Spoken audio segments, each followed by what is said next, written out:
متابعينا ومشاهدينا الكرام في قناة English with ATG، أهلا وسهلا فيكم في حلقة جديدة من سلسلة إتقان الأصوات في اللغة الإنجليزية. معكم مستر هاشم الشرفة. ما زلنا مستمرين معكم في أصوات الكونسوننت. اليوم معنا صوت جديد ألا وهو صوت النه. تفاصيل هذا الصوت وكيفية نطقه إن شاء الله وأمثل عليه بعد الفاصل. عزيزي المشاهد، مشوار ال1000 ميل بيبدأ بخطوة، يلا نبدأ. أهلا وسهلا فيكم مشتركينا ومتابعينا من جديد. في الحلقة السابقة تناولنا صوت المه، وقلنا إن صوت المه هو صوت نيزل أنفي. يعني لو أنا أغلقت مجرى الأنف هذا الصوت لا ينطق. اليوم بالمثل عندنا صوت النه هو أيضا صوت نيزل فويست كونسوننت. فأنا بقول مثلا إن لو أغلقت الأنف راح صوت النه تماما.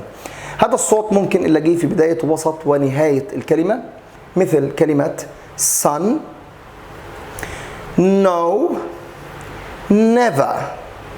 Listen, watch and repeat after me. احكي من ورايا.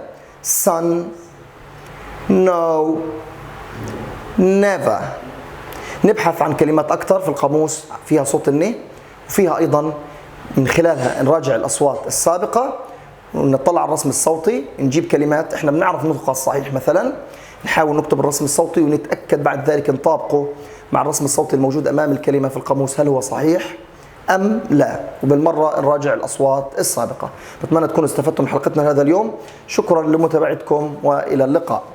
عزيزي المشاهد، مشوار ال1000 ميل بيبدأ بخطوة، يلا نبدأ.